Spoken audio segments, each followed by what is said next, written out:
love it with some passion. Rubber band and the money that keeps stacking. Got a honey who come with elite fashion. She too fine, I tell her that thing magic. You ain't a hustle, you broke, well that seems tragic. Gotta catch in the field like deep passes. I tell her plug if it's sticky, then please bag it. I need the best cause I grew up beneath madness. Need a Matt Burgundy Mercy. Jewelry so heavy it might hurt me. Smoking extra kill, that extra seal. Whoa, Buffalo money need extra bills till I'm eating so much I got extra bills. What is going on, ladies and gentlemen, football fans? It is the chop up. It is Wednesday night. It is the first day of the NFL league year, the first official day of the league year. So happy New Year to everybody. I know my man Antwan is ready. I know my man Sterles is ready. And like I said, it's the new year. So happy New Year to both of you. What's going on, Sterles? Hey man, what's up, dog? It's a good day around here. You know, got some good news, so I'm pumped about it. We got some great news around here. But and my man Antwan, what's going on with you, man? It's a great time of the year. NFL's, free agency, March Madness getting started. So yeah, baseball coming in about, spring training. So yeah, it's definitely one of the fun times of the year. Okay, way too early predictions. Baseball, who winning it all this year? Man, way too early prediction. Man, yeah, that's way you have to ask me that next week. Then I don't know. You put me on the spot, man. But Toronto looks good. Toronto's definitely looking really good right now. Toronto ain't gonna win nothing. You better stop playing. But who's gonna win it then?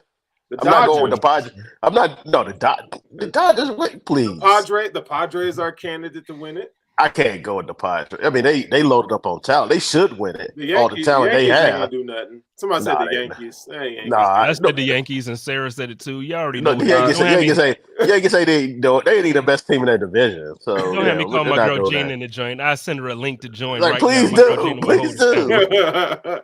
They like the second best team in the division. Come on, man. Come on, man. We got the MVP back. That's all that matters.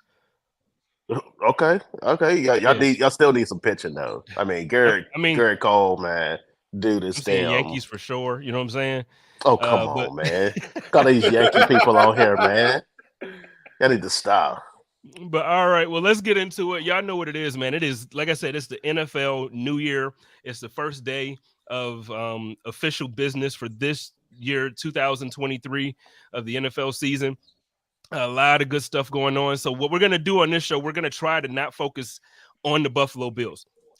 There's a lot of Buffalo Bills pods. We kind of had a special edition pod earlier when the Buffalo Bills re-signed Jordan Poyer back to a 2-year deal. So we're not going to try to be redundant. We want to talk about some other things. There's a lot of stuff happening around the NFL. I kind of want to start off with a player that a lot of Bills fans wanted. I personally didn't want him, but Jamal Williams, running back from the Detroit Lions, he just got scooped up. Twan, why don't you talk about it a little bit? Well, why didn't you want him? Personally? Yeah. I just felt like he was going to be too expensive. And that wasn't expensive at all, though. Like that was like a very cheap deal. I actually didn't see, if I'm being honest, I didn't see what the terms were. I saw that it was 3 years, but I didn't see what like $10 million. Like 10 million, yeah. $8 million guaranteed. Yes. Oh, that's super cheap. No, that's what I'm saying. Like, I don't know why he went to the same. Like, unless the offers just wasn't there. I don't know. I don't know what the deal is, but I know it's a pending situation with Alvin Kamara. That may not involve him being suspended, but I think that's a great deal for the Saints. I mean, to get a heavy hitter running back like that, and even when Kamara does come back, you get a good tandem that can take some pressure off of Derek Carr and the rest of that offense. You got Chris Olave. I love their offensive line, and then the defense is really good too. The Saints gonna be. I'm not saying they're gonna win the Super Bowl or anything in the NFC, but they definitely could make some noise. And I definitely think having a guy that can find the end zone the way Jamal Williams did last year, led the league in rushing touchdowns. I definitely think that's a big addition for them. They definitely not winning the Super Bowl. But I mean the NFC is wide open. I mean you got the Eagles and who else you pick? San Francisco. It's so wide open. The Eagles lost a lot of people, man. Exactly. The Eagles lost, I know, they just made the Super Bowl, so it's like, okay, the Eagles is already. But when you take a step back and you look at all the moves that's going on and the people that they lost, it's like, wait a minute, they're not the same Eagles already. So I don't know. That's what I'm saying. What It's wide. other? The NFC's wide open. Like NFC, I think is wide open. San Francisco, maybe, but even they have questions. Let me ask you a little bit about another NFC team. They just let go of Zeke. The Dallas Cowboys let go of Ezekiel Elliott today. How do you, Sterling, let's start with you on this one. First, I mean, I feel like everybody knows that it's Tony Pollard's team now, you know, as far as the running back position is concerned. But just what was your reaction to the news that they were going to release him? And then, and also there's a correction in the comments. They said it was three years for $12 million for Jamal Williams, which is that's still cheap. If I would have known that for the Buffalo Bills, I would have taken a Jamal Williams to pair with James Cook. Like that, I think that's a good, when you're talking about a tandem, that's a good tandem. But Ezekiel Elliott, man, what are your thoughts on them letting him go, and where do you think he ends up? Well, Tony Pollard completely outplayed him. You know, I think Zeke he's washed in terms of what he once was. Like, he doesn't have the explosiveness that he once had. However, if you can get him on a minimum deal, or I would even, you know, on a deal just like you know, Jamal Williams, maybe not as much guaranteed money, I wouldn't mind seeing him with the Bills. I mean, you don't need him to be the bell cow, but what Zeke does do well, was just his pass protection is really good. And I think that the Bills could use someone like him in the backfield. So, you know, that'd be a perfect place for a one-year deal to rehab his career and kind of see what's up. But I think that it's time for Zeke to go to a different organization. And this is what happens when you pay running backs all that money. And for him, he's only a 7-year pro. You know, it's not looking good for old Zeke. You saying only though, but I mean, he has dope numbers. That's a like lot in one of your years. Yeah. He's a third leading rusher for the Cowboys all time in history, and that's behind right. That's behind like the leading rusher of all time. So I mean, like, and Tony Dorsett, 2 Hall of Famers. Yeah, so I mean, I don't know. I feel like his career he has a very good career, and I mean, now if a team picks him up as a short yardage situation back or a goal line back, I think he could absolutely fill that role in. But I got a question for Antwan here. My man Jason Stroud in the comments wants to know, he has a question about the contract restructures. Is there a certain timeline that they had to be done? Because it feels like, he's talking about Buffalo, I'm assuming here, but it feels like we got ours done so late that maybe we missed out on some guys we could have went after.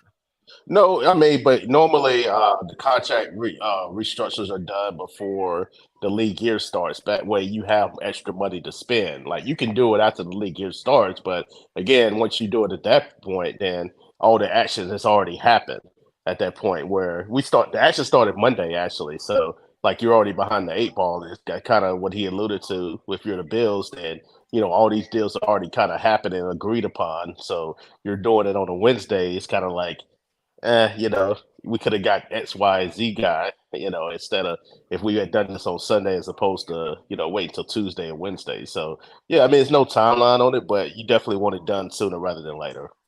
Let me ask you this, because I felt like this morning when I woke up, I'm just joking when I say this, but I felt like I wanted to text Tremaine Edmonds and be like, dog, just rethink this. Can you, like, so because these are agreed upon terms. No, I said I'm joking when I say that, but hear what I'm saying. They're agreed upon terms during this legal tampering phase. Can a player, like, say, okay, so I agree to something Monday as a player, and then Wednesday comes and I'm like, you know what? I want to go back home. Is that something that can happen? I feel like I haven't seen that yet in the NFL. I've seen it in the NBA. I've seen it. Well, yeah, I'm trying to remember if it happens in that. I've seen it in certain sports, but yeah, I mean, it could happen. I mean, but it's just kind of like, you know, people go off based off of their word all the time. I mean, hell, we saw it with coaching Josh McDaniels with, you know, the Colts, and then he went back on his word and ended up going back to New England. So, I mean, it's happened before in certain instances. It's just, you know, it's kind of frowned upon, and ethically it's not right. But yeah, could it happen? Yeah, absolutely. I thought it might have happened in NFL. Yeah. And Sarah made a good point. It happened to the Buffalo Bills, and I'm sitting here and I don't remember it. Last season when McKissick signed to the Buffalo Bills from Washington Commanders and then decided to renege on that agreement and go back to Washington, and now he's cut. Yeah. So I just wish I wish Tremaine would have done it, man. Like, I'm just saying, like, forget Chicago. You shaking your head, you could do that all you want to. Look how much money you paying them that money. It ain't about the money for me. Yeah, yes it is. Yeah, it's about the heart. money. No, man. He can make the bag. Because you ain't making the money. It ain't your money. That's why it ain't about the money. I'm not making. I wish I was making $72 million. Exactly that. Like, I can get you to be a Bears fan for $72 million right now. No, I'm a Bears fan now because Tremaine's there. It is what it is. Like, that's my guy, and I'm gonna ride with him. But it hurts. It hurts. But anyway, let's finish talking. He said, "I'll be a Bears fan for $15." Let's talk a little bit about. Oh man, for minimum wage out there for a cheeseburger. So today was the first day officially that teams were able to speak with Lamar Jackson. Yes. I haven't heard anything. I've been sending some text messages around to people that I know that I feel like would be in the know. I'm getting crickets. Have you heard about any teams reaching out to Lamar Jackson? And I already know we had the list of teams saying that they were not interested and they're okay. But I feel like there's a couple teams that you would think would have reached out. Have you heard anything personally? I have not. I did see a tweet saying that the Colts might be interested, simply because they're not necessarily sold on this quarterback class. And obviously, they need a quarterback. They ended up letting go of Matt Ryan today. So obviously, he wasn't coming back anyway. But yeah, I mean, and the Colts have the number 4 pick in the draft. If they're sold on Lamar Jackson, then that might be an option. But I don't know what other options are going to be out there for him. I mean, there's just things are kind of drying up. Washington, they decided Jacoby Brissett, and they got Sam Howell there, who that's going to be their starter. Carolina's going to draft the quarterback. The Raiders signed Jimmy Garoppolo. I still expect them possibly to draft the quarterback. Where's the opportunities there other than the Colts? Maybe. Like, I don't know. I don't really see a whole lot of chances for him other than maybe he might have to just return to Baltimore for a year and play on a franchise tag. I know that's not what he wants to do, but that might be his only option, to be quite honest with you. I mean, he's starting to run out of options. I just think the Colts aren't.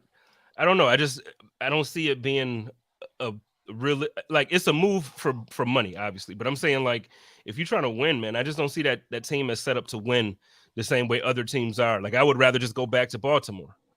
Well, I mean, yeah, but if they offer, it's about them offering the money.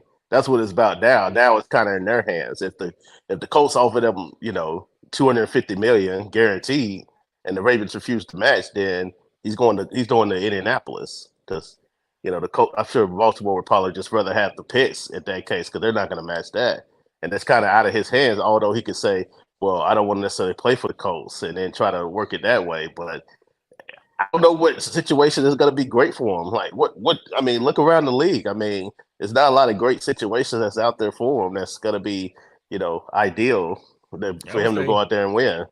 I would say, to me, the best possible scenario now, based on what I'm looking at that's happening around the league with free agency, if he could talk to whoever and have them figure out like what they got to do out in San Francisco to make that happen. Well, that's not happening either because I'm just saying set. Though. But they're not set. Yeah, they are. I mean, they went up and traded for Trey Lance years ago. Trade Trey Lance. Yeah, I would trade him to the Baltimore Ravens. So you got a young guy that I'm not the only one saying this. Like, you looking at me like I'm crazy. I'm not the only one saying this. If I was San Francisco 49ers, I would do my damnedest to try to get Lamar Jackson, get rid of Trey Lance, send him out there to Baltimore with another first-round pick or something like that. And they also don't have a first-round pick either, so that also. I'm saying for next year or something like that, because you can, like, Trey Lance is your first-round pick that you can give him for this year, and then, you know what I mean? Like, figure something out. I'm sure there's something that could be figured out. If I was them, that's what I would try to do. Like, honest to God.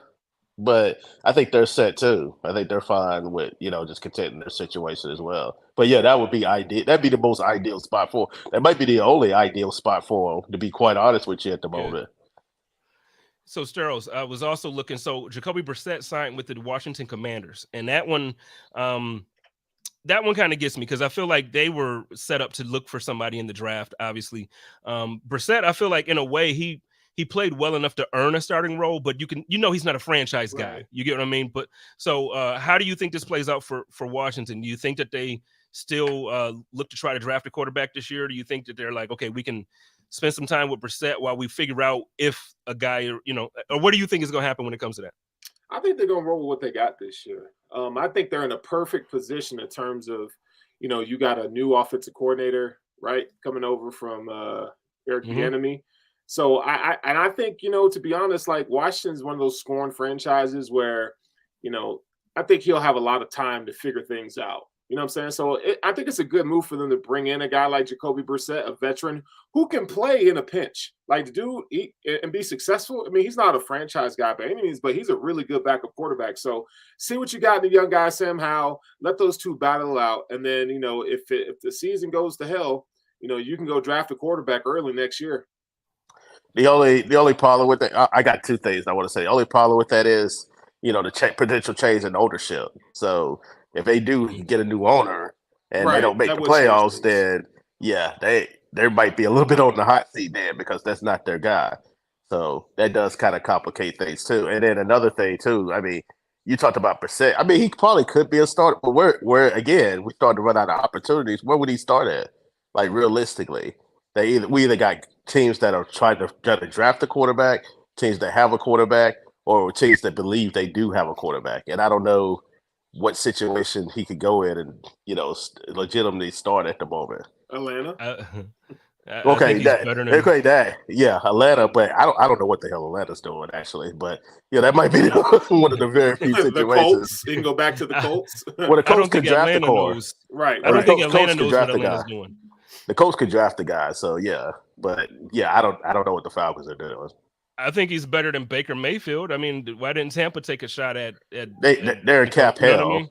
Yeah, I don't think Baker Mayfield is making a lot of money, and also they got Kyle Trask. They got Kyle Trask there, so they want to possibly see. So I think they're content. I think they're content with if these guys are not it, we could draft Caleb Williams possibly next year.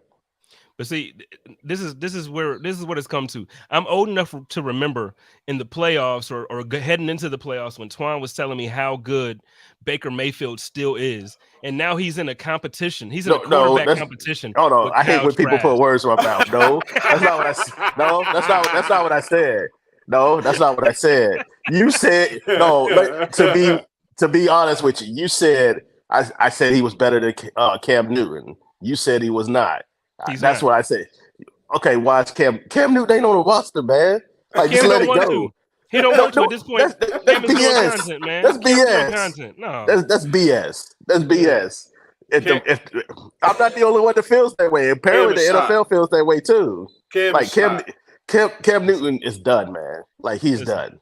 I didn't say Baker Mayfield was good. Baker. He better than Baker. He's not. No, he's not, man. Baker is absolute cheeks. Not right now.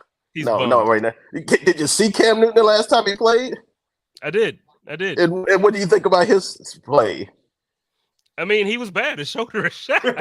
Exactly. His shoulder is gone. My point exactly. You say Baker's cheeks. But my point is Baker, he's cheeks, period. It didn't matter. Like he's just it does matter though. Yeah. So he can at least be a backup quarter. Baker Mayfield at least be in the league for 10 years as a backup. Cam Newton, like he's done. Like he's done, man. Like just let it go. He should back up Travis down there. He's going. No, I'm saying Baker's going to back up the guy down there, and that is so hilarious to me. That is so hilarious to me. He might, man. I mean, I mean, they're both trash right now. They both buns.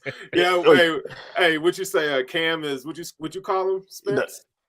The pot is called the kettle black. That's basically what it is. Like no, that's what it is at this point. Yeah, listen, I know. You just don't want to say it. You just don't want to say it. I said he was bad. I did. No, you said. Well, it's the same thing. Both of the guys are not very good.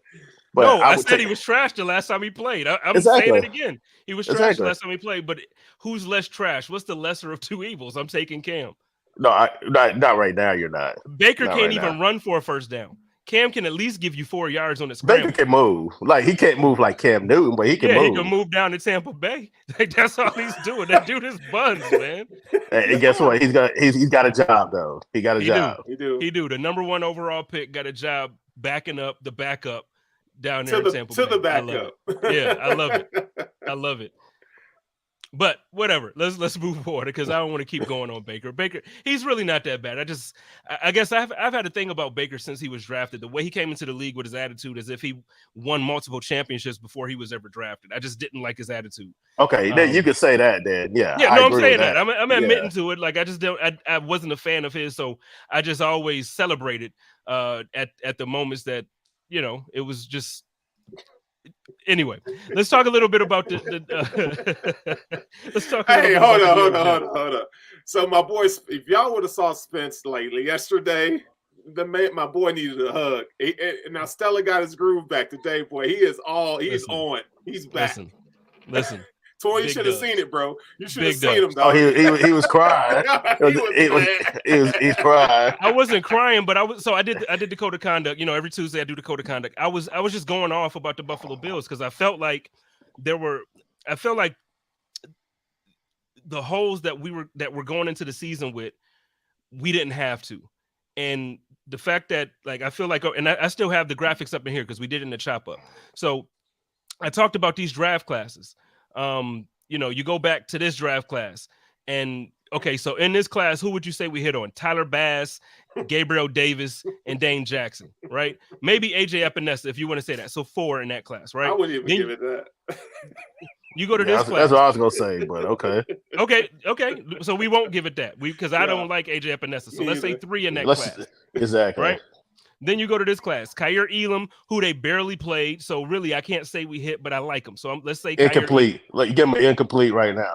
Okay. James Cook, he ended up coming on towards the end of the year. I think we can say that he's a part of the future here. Same thing, Khalil Shakir, incomplete in a way. I like him. Terrell Bernard looks like he might end up being the starter now, but who knows? Because he didn't see the field as a starter. Then we go here. Greg Rousseau, we can say is a hit. Boogie Basham. Marquez Stevenson, no. DeMar Hamlin, I know he got injured. I know everything that happened, but let's be honest. Before the injury, Hamlin wasn't the guy that we were saying, oh, yeah, if Micah Hyde never comes back, we're set with DeMar Hamlin. We weren't saying that. So, again, what do we hit in this class? 1. 1 pick. So again, out of all of those classes, we hit 4 or 5 players with a couple incompletes, and now you expect me to believe that going into this draft that Brandon Beane is just going to hit. If we would have lost Jordan Poyer, we did lose Tremaine Edmonds. You know what I mean? Like, so instead of it just going into it like, okay, we need a wide receiver, maybe a running back and some offensive linemen, now you got to draft a starter and say, now Jordan Poyer's back, so I'm a little bit in a better mood. But you got to draft a starting linebacker because we're not going to sign somebody that's going to give you that production. Guys are already signed. Levante Dave, the one we wanted, went back to Tampa Bay. There's some other possibles, but it's looking real bleak in that situation as far as linebackers. Jordan Poyer's back, cool. But you got to fill in these holes now, and you expect me to believe that we going to hit on 7 rounds of draft picks when these are the drafts that we just had? That's what you want me to believe? See, this is why, like, I wish you would go like to the owners' meetings. You know, even though I know you're going on vacation, but these are the questions that need to be asked. Like, these are the questions. Like I said, I'm not on the Bills beat, so I can't necessarily ask the question. But those are questions. Those are fair questions to ask. I mean, you know, why do you feel like, you know, they will have confidence in Brandon Beane considering the drafts that he have? I mean, I'm sure. I don't know if somebody has asked that, maybe, but. That's Ain't nobody gonna ask that. Ain't nobody got why couldn't they? Why couldn't they? They should. Why couldn't they? Why couldn't they? I feel like on the beat that we have, I feel like I don't think anybody, Jerry, before he got fired for being a male chauvinist, before he got fired, he was the only one that would have had the fortitude to ask that question. He's the only one. Nobody, and I'm not saying that like the guys on the beat are punks, but I just think that they have a certain respect and relationship with the team where they're not going to do that. They don't want to risk their relationship with the team. Well, I love the team, it's the way. It's the way you say it. It ain't like how you. You ask the question like, okay, you know, what gives you the confidence you can find starters in this draft, considering your previous drafts? And then if he like, oh, okay, you know, what do you mean? Then you could just go down the list of like guys that, you know, hadn't worked out. Not necessarily, you know, picking on anybody, but I mean, it's a fair question to ask. Yeah. Again, it's not like you're being malicious. You're not taking shots at anybody, but you're just saying what gives you that confidence you can find somebody to replace Tremaine Edmonds in the draft. You asked him that, he gonna turn red. No. I mean, they can give you a BS answer. Like they don't have to give you an honest answer. Like we ask Robert Saleh, you know, tough questions all the time. He gives us BS answers, but at least we ask the question. Well, the New York media is a little different than any other media in the country. But I heard Buffalo is the only team in New York, so That's Like true. I thought y'all should take. But New York media, I'm saying New York media, y'all still the New York paper comes out I in New know. York City, right? I said the media. I ain't talking about the team. I ain't talking about the team. Them boys is New Jersey. Well, it It's comes out okay. in Jersey. It comes out in Jersey too. But yes, I know what you mean. Okay. See, Twan trying to be funny Yeah, here. yeah. He's trying to get. But There's only the one point team. is, but the point is, like, yeah, I still think you have to ask tough questions at times. Otherwise, you're not really doing your job. Well, I just feel like, to me, that's the question heading into the draft. Because like I said, I get it. We hit on Josh Allen. So when you find your quarterback, there's a lot of things that are masked and a lot of things that you just accept from the team situation because your quarterback can win a game for you that you probably wouldn't have won. You know what I mean? So I get that. But no, but anyway, just so moving on, let's talk a little bit about, we started off kind of talking about how now the team that you cover is going to have a new quarterback, potentially, maybe. I feel like it's At going some that way, point. but At some at some point, yeah. point. But but how do you feel about the way all of this is kind of unfolding right now with the saga? I call it Brett Favre 2.0. But Basically, yeah. yeah. So how do you feel about the way it's going? I mean, it's a bit of I mean, you would have liked it to be worked out. I mean, I get it. Obviously, Rodgers was on Pat McAfee today and was talking about how they were saying to him like they wanted him to return to Green Bay and this that and kind of gassing him up. And he said after he came back from the retreat, things were a little bit different. How it seems like they wanted to move on to Jordan Love, but I mean, fair enough. I mean, I think some missteps for a lot of different people. The Packers could have been completely honest. It's been like, hey, we got Jordan Love. He's been sitting for 3 years. It's kind of like what you did behind Brett for 3 years. We kind of want to move on. We drafted him. We need to find out about him because we need to pick up his 5th-year option in May or so. So we have 2 years to kind of figure out about him. And I think Aaron would have probably been accepted. I mean, he was pissed off when they drafted him, but at a certain point, you just come to the realization that it's gonna happen. So, and I think he's kind of in that place now. And, I feel like it's something that now the Jets and the Packers just have to work out compensation. And it seems like the Packers are like, the Jets are kind of backed in its corner now where Aaron Rodgers has pretty much said, I want to play with the Jets. And the Packers are like, well, they may not have to give up a, amazing a whole lot of first round picks. Yeah, I agree. He's a diva too. So yeah, there's no doubt about that. I mean, he's a lot of different things, but the Jets, they feel the pressure. Like they know they have to win this year. So and you got Nathaniel Hackett, you got him over. He coming over from being fired from Denver. They understand that if they don't make the playoffs, a lot of people are gonna lose their job. So the worst way to kind of negate that is they go out and get a veteran quarterback in Aaron Rodgers. It may be a band-aid for a year, but maybe we can postpone or hold off our potential firing by getting a veteran quarterback for a year that could possibly get us win a playoff game or 2 for us, maybe. Sterling, do you see 3 teams coming out to AFC? The Yeah, AFC East, I should say. AFC East, you mean? Yeah, for sure. Yeah. I think if they get Aaron Rodgers, the Bills, Jets, and Dolphins are practically locks to go to the playoffs, man. And honestly, if Aaron Rodgers is a Jet, I'm a little worried about that just because that defense alone is scary. And then you add somebody who can actually make a play or two when it counts. That's going to prove big. Well, so my question to you, to both of you, because is this going to be the Aaron Rodgers that we've seen throughout his career, or is this going to be the one we saw last year? Because if it's Aaron Rodgers from last year, and I get it, some people are saying, "Oh, he had a thumb injury," and others are talking about, yeah. So I mean, I get that he had a rough year physically, but I mean, also when he healed up, even at the end of the year, the Detroit Lions they sent them boys home, and it wasn't the Aaron Rodgers we're used to seeing, and he was healthy for that game. Well, I guess we'll go find out. I mean, the Packers didn't have a great offensive line. The Jets still have some questions there to address there as well. So, I mean, they're try to put a good team around them. I mean, obviously getting Alan Lazard there, they pair up with Garrett Wilson. I think that's a big move there. They have solid tight ends and Tyler Conklin and also CJ Usmanzada. I think those guys are really solid there. Brees Hall. I would like to see them draft another running back simply because you got a guy that's coming off an ACL injury. You have no idea how long it's going to take for him to come back. But I think they're in a good place. I mean, their team. Why can't they be one of those mediocre teams that sneak into the playoffs at number 7 or 6 and just get in. I think the AFC East is going to be a gauntlet. And then again, we hadn't even talked about the Patriots, even though I know they're mediocre, and I know a lot of people want to forget about them, but they did get Juju, and also Bill O'Brien. I think it's going to improve their offense a lot. Compared to what happened last year. And their defense is always good. Like you say whatever you want to about the Patriots, but you know they're well coached and they're going to have a solid defense. So that AFC East is going to be murderous row no matter who you're playing from week to week. Yep.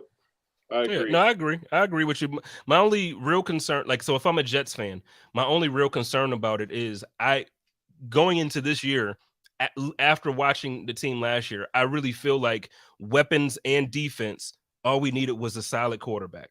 So now what my concern is, Aaron Rodgers is bringing guys who are kind of subpar.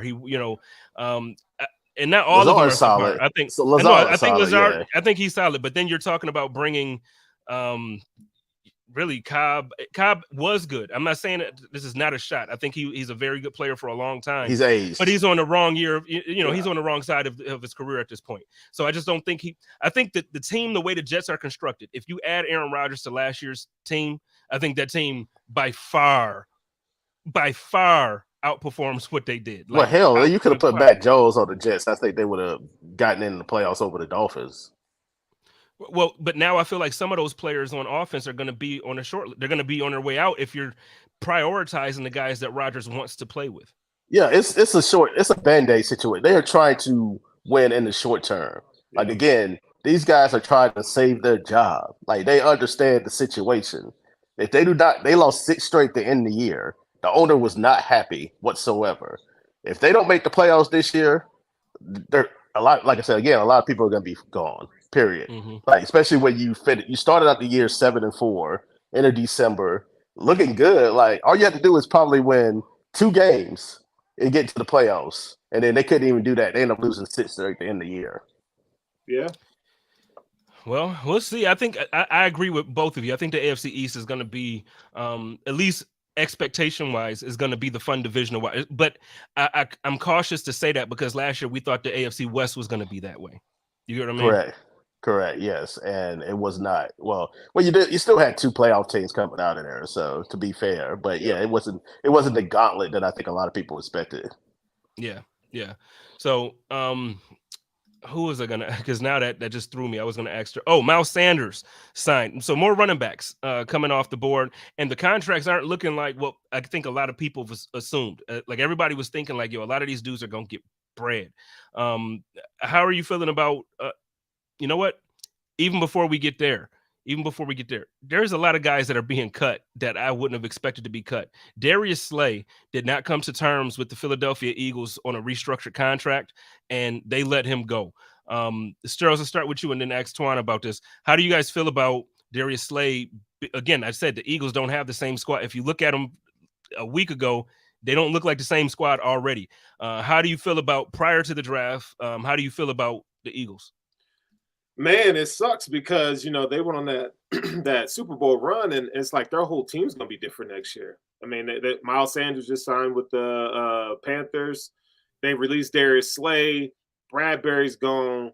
I think they got their defense tackle Fletcher Cox back today. Hargrove is gone, though. Hargrove is the main cog, and he's gone. Mm-hmm. So that team that played so well, even in the Super Bowl, they played a really good game.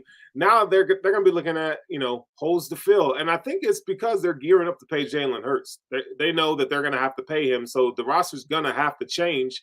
The cool thing about, what the Eagles got going on is they draft well. So, like, if I'm an Eagles fan, I'm okay with them making those moves. Like, Darius, it's not like you groomed Darius Slay from when he was a rookie. You got him in an acquisition. So, if I'm an Eagles fan, I'm cool with it because I would have faith in my GM, Harry Roseman, to make really good draft picks, and that's what he does. They do have 2 first-round picks, so that definitely helps a lot in that case too. But yeah, I think you hit on it. Like, they don't have a 5th-year option they can rely on with Jalen Hurts, where they could tag him with that. He was a 2nd-round pick, so they have to end up paying him now, or he's kind of on a lame duck deal for a year. You don't necessarily want to go into next year with kind of what happened with Lamar Jackson and anything like that. You want to make sure you get it paid now because it's only going to go up from here. So yeah, I definitely think getting him signed is definitely their main focus. But yeah, I definitely think having the amount of picks that they do, I mean, I think they'll be fine. I still think they may be the best team in the East. Although I like what the Cowboys have done getting Stephon Gilmore too. Like I think that's going to be a big move for them.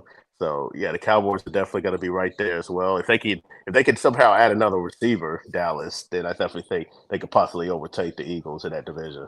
Yep. It's funny how people are talking about Stephon Gilmore, like because he was traded and a couple times now that people are looking still at it as good. if he's not. He's Yeah. a good cornerback, man, and he's He's not. been on I some mean, he bad might not be, teams.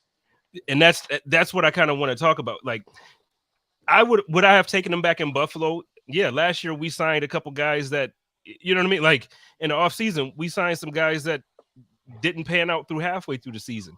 We've signed guys in Buffalo that freaking retired at halftime. So yeah, of course I would take back Stephon Gilmore at this point. Like, but I mean, not again. I'm not necessarily wanting to talk about Buffalo, but what I'm saying is like when you look at a guy like that, the narrative changes so quickly just because some people like to get it out there that way. Stephon Gilmore is a good cornerback, dude, and going down there now and you match him up with Diggs. Now Diggs will give up the big play because he takes a chance. But the thing is, he's a very good cornerback. Yes. Like if he chose not to take those chances and just really and play that game and stop guys from doing it, you know what I mean? Like he's a very good cornerback. That defense can rush the quarterback. That defense can stop the run. Now it's gonna be tough to throw it on the edge. Like it's just gonna be tough to throw it on the boundary. I'm telling you, the Cowboys, if that can control his turnovers, if he can do what he does there, I just every year I feel like we say Dallas is going to be good, but I just feel like defensively now, if you keeping teams from scoring more than 14, 17 points every week, and that offense, they score. Yeah, Every year they score. I just think it's going to be tough to beat Dallas, man. They just need a weapon though offensively, and then you're probably going to lose Dalton Schultz too, so that's definitely going to hurt a little bit as well. But yeah, I definitely think if they could add another weapon alongside CeeDee Lamb, you talked about Tony Pollard. I think he's been the better running back for Dallas like the last 2 years, really. Like if you can, they're key. Like they definitely could end up winning that division. I think that's going to be a tough division too. I mean, I'm not saying it's going to be murderer's row or anything, but you got the Giants who made the playoffs last year. Obviously, the Cowboys and the Eagles did too, and then Washington, I definitely think may be improved too as well. So yeah, that's going to be a difficult division. I think the Giants made a mistake though. I get that Daniel Jones had a successful career compared to what he had. I think they made a mistake really committing to him for the foreseeable future right now. I don't think that he's a franchise guy. I don't think he's a guy that can really lead you. And in that division, again, the Cowboys can score. I know Daboll is an offensive genius. We love him in Buffalo, and he's this and he's that. They do not have what they need receivers, and unless the draft is really good to them, they're not going to be able to keep up with the Cowboys offensively. The Eagles are not getting worse offensively. You know what I mean? It's just, I don't know. I feel like they made a mistake. Yeah, I think you could say that too. But they're counting on Daniel Jones to be better in his second year under Daboll too, and I'm not saying if Darren Waller can stay healthy, that's the main thing. Like if he can stay healthy, that'll be a big condition for him. Health has been obviously a concern with him, but when he's on the field, I mean, he's a solid pass catcher for him. Somebody that can get you probably like 60 receptions. Hell, that would have been great for them last year to consider the people that they lined up out there, the receiver and tight end position. But yeah, I definitely think, the draft, like they could add another receiver too. I mean, there's some options out there. It isn't the greatest wide receiver draft, but it is some players that I think could help them next year too. I'm trying my hardest. Again, it always ends up coming back to the Bills for me. You're talking about the wide receiver draft, and it's not the greatest. I'm trying my hardest not to, in my mind and in my heart, want Zay Flowers because I feel like I'm going to want him to be in Buffalo, and we're not going to get him, and I'm going to be disappointed. He's like really the only guy that I feel can be available around that 20 to 20, like that where we're going to draft. And I just feel like we're not going to get him, man. And we really need a receiver. And I don't think the Bills is going. Now, I hope Brandon Beane proves me wrong. He always does stuff at night. So being after dark. Trade him up. Trade up a little bit to go get him. Jump in front of the Giants. You might have to jump in front of the Giants to do it, though. I would do it if it was me. But I mean, Brandon Beane is not me. Obviously, I'm a podcaster. That's why I'm a podcaster, not a GM.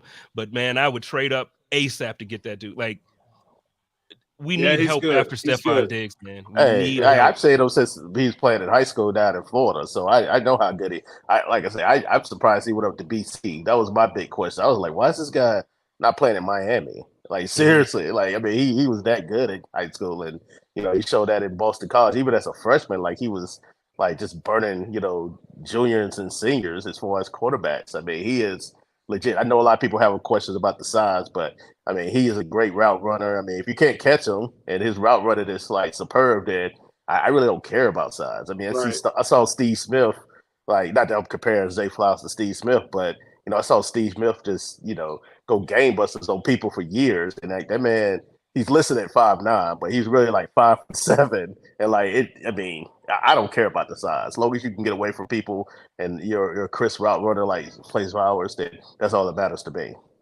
Yeah, I feel like a guy like Jordan Addison. I think his stock is going to fall. I think Zay Flowers will be gone before the Bills pick, and I think Jordan Addison will be on the board when the Bills pick. I just hope so, and not just that he's on the board. Like I hope he's on the board, and Brandon Beane has the fortitude to take him there. Like take a wide receiver in round 1. Do it, Brandon. Talk him into it, Sean. Do it. You know what I feel like is going to happen? And we're going to be there, when he walks that damn pickup to the podium, it's going to say linebacker. That's what it's going to say. It's going to say linebacker. Watch. And you know what I'm going to do, right? I'm going to lose my entire mind. I'm going depends on the linebacker. Depends on the linebacker. Like nobody cares like who you. Well, very few people care who you. Even if you're upset draft night, but if that player you draft ends up being really good, then nobody's going to remember that anyway. So just kind of keep that in mind. That's true. But if, though, it's a big if. Exactly. It's a big if. I don't want a linebacker in round 1. I don't want a linebacker in round 1. What if both Zay Flowers and Addison off the board then? You still going to just reach to take a wide receiver? I don't want to reach, but I will lose my mind if we take a linebacker in round 1. Draft an offensive lineman. I know Bills fans are tired of defensive linemen. Take a defensive. We still got to get to the. And I know, like the report out there, because he said it. Von Miller should be ready by the start of the season because he thinks it's only going to take till training camp. I don't rely on it. He's going to be out. Okay, he's not going to be healthy for the start of the season. And if he is, like, he's not going to be 100%. So you got to like bring him along very slowly, especially considering his age. Yeah, he ain't no Adrian Peterson. I will lose my mind, bro. I'm telling you, I will lose my mind. Anyway, let's move on because I will lose my mind, man. Matter of fact, when you at the ownership meetings, please, can I just give you a list of like 3 questions that you get out there for me? Because I was supposed to go, but then, like I said, you mentioned my vacation was around that time. I just can't be there. But man, I'm gonna try to get to like all the AFC East coaches, but we'll see how that goes. Like I may have to do some maneuvering while I leave my recorder and on the Jets table while I just go ask some questions. So if I do that, then I may be able to ask some questions for you. Let's talk about another big move that was made in the AFC East that I think at this point, because it's the week that it is, it kind of, at this point now is old news, but really it's a big deal. The Miami Dolphins traded with the LA Rams and they got your guy, I think EJ, he loves him, Jalen Ramsey. I think it's a good move for them. I think their defense is going to be really. They had a solid defense anyway. It wasn't the worst by any means that we've seen from. No, why are you making that face? When I say solid, their defense was not good last year, man. Their defense took a step back. They took a step back under Brian Flores had that defense humming when he was there. Of course. They definitely took a step back. They had tough games though. They wasn't getting blown out every week. They were doing things and it wasn't always the offense. I don't think, we give the offense a lot of credit because they had the wide receivers they did, but there were games that offense didn't score, and it was the defense that kept them in games. No, I know. I mean, you can talk about the Jets game, but I mean, it was like 2 water pistols out there fighting each other in the last game of the season. So I don't know if I necessarily count that as like, key games. Like, I'm just saying. Well, I think Jalen Ramsey helps that team a lot on defense. Yes, he does. Now, I don't know if it's a huge jump. I don't know if it takes them from where they were to now, top. I don't think they're a top three. A top three defense all of a sudden because of Ramsey. Ramsey got cooked a little bit last year too. So it's not like he's a perfect cornerback, but I think it helps a lot.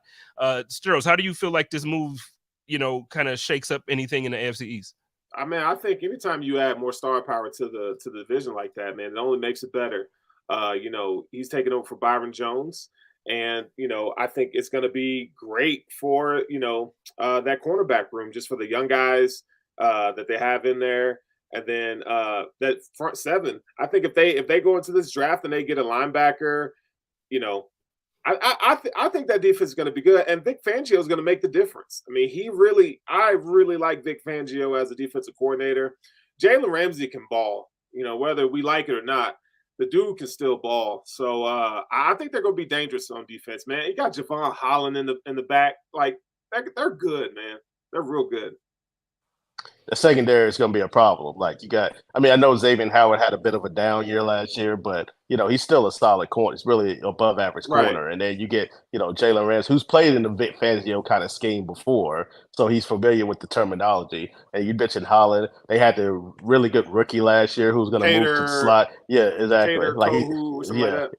He's going to move to the slot.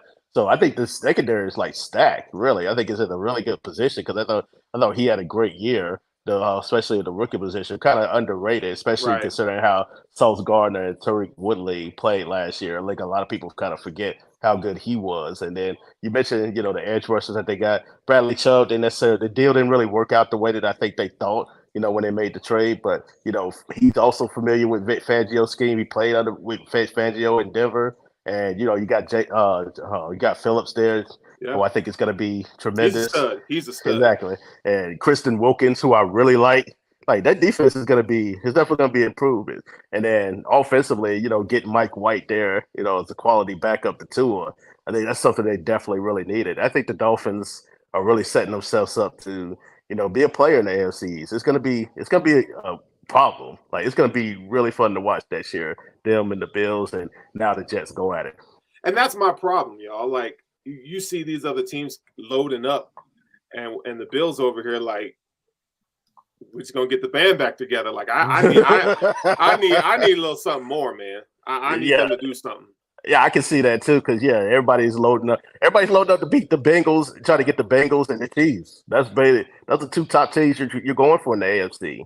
I mean, no disrespect to the Bills. I mean, I know they probably be the third best team right now, but the fact of the matter is those two teams that made the AFC Championship, and everybody sees like you need a quality quarterback. That's why the Jets are going out to get Aaron Rodgers, and then you need a sound defense. That's why I think you're seeing the Dolphins and also the Jets loading up there. See, I just look at it a little differently than both. I mean, I agree with certain aspects of your takes, but I look at it a little differently. I'm still not worried about Miami, and I'm not worried about the Jets. I'm not worried about Aaron. No, I'm not even being. I am, dog. Right. I am, man. Yeah. See, I just feel like Aaron Rodgers, even before this year, he played MVP caliber seasons, and he has one Super Bowl to his name. He has one, like. In the playoffs, he's not the same dude that he is for the entire season. The team that he's going to in the Jets is not as good as Packers offenses that he's had in those years that he's been good. So, like, you're expecting me to just believe that an older quarterback is going to come in here and make this offense for the Jets just tremendous. And I'm not tremendous. Tremendous. No improvement. Yeah, they'll improve. Yeah, but then in Miami, you want me to believe that Mike White being the backup to Tua means that the Dolphins all of a sudden are just that much better on all. No, they're not. Like, Mike White didn't do nothing last year when they played against the Bills because he's good. Like, he's a good quality backup. But because y'all broke him. Like, they ended up breaking him down. Yeah, that's right. And it felt good. It felt good. But to your point though, it's like I feel like when you put Jalen Ramsey on Stephon Diggs, he's not going to go off for 10 catches and 170 yards on Jalen Ramsey. So I think that. But what did he go off for? What did he go off for week 1 against them when he played against Ramsey? All those catches weren't on Jalen Ramsey, though. All I'm saying is Ramsey's a good enough corner to where Stephon Diggs can't dominate that game. They're going to have to get real crafty on moving him, in motion and things like that. And then let's not forget that front seven is really good. So Buffalo's offensive line is going to have to be improved. And I don't know if Connor McGovern really moves the needle for me, maybe in pass protection, but outside of that, man, it's really tough. Here's what I'll say. I think the Bills are still the favorite in the division. However, like that gap has closed like quickly. Like I'm not saying they're not far and away better than all of these teams like they were last year at this time. Like I think now, like I think it's Buffalo, but then it may be a little bit of a gap, but it's not a very wide gap at all. Okay. Short term, yeah. Long term, the Jets don't have a quarterback. And I'm not worried about whatever they put up there for the Dolphins. It's a Band-Aid situation. But I was about to say, now they're not about to have a first round or a couple first round draft picks. At least be one. I don't think it's going to be two, but at least they probably going to have to give up a first round pick though. And then again, if we're talking about the Dolphins they gave the 5th-year option to Tua. They don't trust him enough to extend him, like Twan mentioned earlier in like a couple weeks back. But the thing is, again, I'm just saying, like, so let's say Tua gets injured. You think Mike White is coming in, and all of a sudden the Bills have something to worry about with Tua being out with Mike White? I ain't saying worry, but he can win games. He can win games for them. That's the against thing. The Bills? Okay. Yeah, I mean, they were blowing out the Jets last year when Mike White was in there because of the defense. That offense wasn't doing nothing. Miami's defense is not the Jets' defense. He's going to a better offensive situation. I think the Dolphins' defense will be better than what they were last year. I really do. I think it. Okay. I'm not saying it's going to get back to what they were on the Flores, but I don't think it's going to be as bad as what it was last year either. Oh, it's going to be much improved. It's going to be much improved. Exactly. Just with Vic Fangio alone is a big deal. Exactly. But then also back to Sterling's point too, like, and he's saying, and I get it, he has to do the thing that he does, but I'm telling you, go back and watch that game and go back and look at the stats. Stephon Diggs cooked Jalen Ramsey. And then also go and look at the stats for Joshua Patrick Allen throwing against Jalen Ramsey. That's different. Hold on. What is that thing that Sterling does? What y'all not gonna do is go down here and be all hypothetical and act like the Bills all of a sudden are trash because we're not saying that. We're not saying we're not. That's not what we're saying. That's not what I'm saying. I just said what I said was the Bills are still the favorite. Like you must misunderstand when I said that. However, I think the other teams have gotten better. The gap has gotten closer. Yeah, the gap it's closer. I mean, that's all I said. Listen, when you get braces for the first week, it's technically closer, but it's still a big gap in the middle of your mouth. What are you talking about? I got it. See, Sterls, no. Dude, you so if you want to be technical, like the Bills barely beat the Dolphins with Skylar Thompson in the playoff game. So don't tell me, not because the Dolphins were good. It doesn't matter though. Okay, turnovers happen though. Tell me how many turnovers. Oh, man. Come on, man. Like turnovers happen. Y'all bugging. And you doing that Miami and Jets thing that you do. You a fan. I peep it. No, I'm not a Jets fan. I am not a Jets fan. You're a Dolphins fan, though, so I peep it. I peep game. Okay, whatever you want to call it. Whatever you want to call it, I am not a Jets fan. Listen. I just keep it a buck with the Bills, man. That's my squad, but I am not one to sit here. But let's sit there. Let's say they need to improve some things before the season starts. Let's just put it that way. They definitely do. Like the offensive line. They definitely need to improve some things on the offensive line. Who, the Bills? Yes, they do. But they did last year too, and they still went 13-3. Mm-hmm. So I'm just saying, like they did last year too. 13-4. But yes, that's not going to happen if they don't improve some unit things this year either. Let's just be real. We went 13-3 in this regular season, sir. Oh yeah, that's right. Because of the I forgot because the Bengals would have beat y'all had they played that game. I forgot. Okay, he knows. At this point, Antwan is what's the dude from the Marvels? What's this dude that knows the future? Oh my God, Sterling! Now I got to edit this show. Are you kidding me, Sterling? Okay. Anyway, let's move on. Like we're getting off the rails here. All right, let's go. Well, I'm just saying, y'all be tripping on my Bills, and I don't understand it. And Sterling claimed to be a Bills fan. Y'all we went 13-3 with a jacked up offensive line. We went 13-3 with our second wide receiver having a 50% drop rate. We went 13-3 with Isaiah McKenzie on the roster. Like y'all not about to sit here and act again, and that's not sustainable. And also each season is different. It's its own entity. Just because what happened last year has no bearing on what happened this year. So just keep that in mind too. Right. So when you sit here talking about how the Bills had turnovers against Skylar Thompson in the playoffs, then I don't want to hear it then. Okay, you saying last year had nothing to do well, with it. I just But said the gap has closed. It's closing. Okay. That's all I said. That's all I said. You have to like they're so far and way better than Buffalo and the Jets, though. Like they're not. No, they are better, but they're not like far and away better. That's all I'm saying. That's all I said. PJ don't know what he's talking about. Okay? Yes, he does. Yes, he does. The Bills are still the favorite. I'm giving you credit. PJ, I'm not talking about you. He's talking about this comment right here. He put up PJ don't know what he's talking about. He says he's right. He's not right. He's right. He's right. Like he knows I'm right. Y'all know that I'm right. They are better. Like the Bills are still the top dog. You have nothing to worry about right now. That you are right about. That you are right about. But right now, like the gap has closed. The teams have gotten better. Okay, whatever you want to say, but yeah, you just don't want to admit it. What is there to admit? The teams have gotten better. Oh, by an inch! Wow, the gap is closed. I'm feeling you. It's closing. Okay, all right, Dan. I can't wait. I can't wait to the end of the season when the Bills win the division again, and the Jets is still 9-7 or 9. See, I didn't say they weren't going to win the division. Again, you're misunderstanding what I'm saying. No, I didn't say you said that. What I'm saying is I can't wait for the Bills to win the division again, and the Jets are 9-8 with Aaron Rodgers, and the Miami Dolphins are 10-7. And the Buffalo Bills are 13-4 or 14-3. I just can't wait because I'm just saying, like, y'all really, and I get it. Fangio, Jason on here talking about Fangio, and I get it.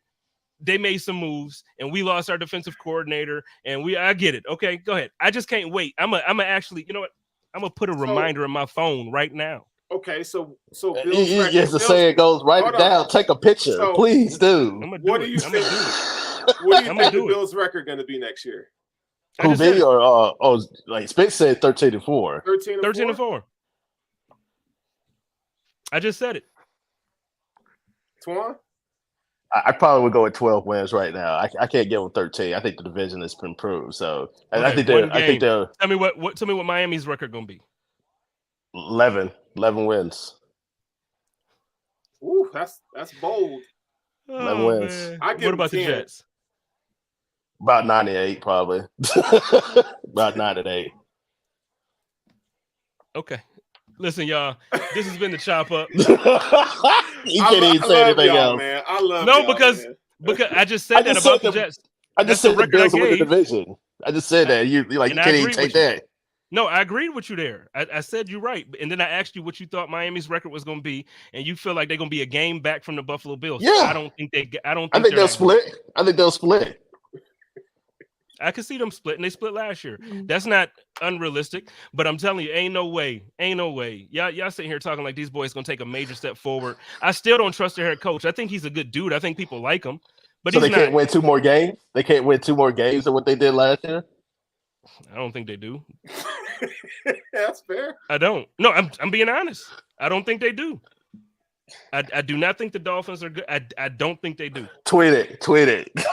No, I'm not gonna tell you to do that. I have no problem tweeting it. I have no problem. And I will tag every Miami fan I know. Okay, tag me in. Please tag me in this. Then, like this is gonna be good. There, this will be entertaining. They had in week 3, week 4, you had all these national talking heads talking about how Miami was the best team in the league, and the AFC East went through. At the time they were. In week 4, you the best team in the league.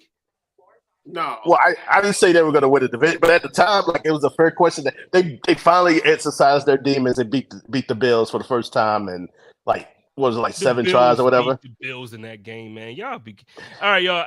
Stick around for the Hump Day Hotline. I got Joe Miller off on vacation. Sterls, go ahead and plug your show. Yeah, man. Attention to crowding on Monday night, man. I love y'all, man. I love you too. Monday night at 9 p.m. Eastern, you can find me on Intentional Grounding. I talk about NFL draft, what the Bills are doing. Spence will call me a hater, but I just keep it real, baby. Twan, you got some articles or something coming out that you want to plug? Well, no, now that I'm no longer technically on Aaron Rodgers' watch, although I kind of am in a way. But yeah, you can find my articles at the New York Daily News. Also find me at Antwan Staley on Twitter. All right. And ladies and gentlemen, go ahead and stick around. Flip over to the other YouTube link and check out the Hump Day Hotline with me and Joe Miller. It's your boy, Jay Spence the King. Y'all love each other. Take care of each other and live in peace. And as always, stay positive, test negative, go Bills.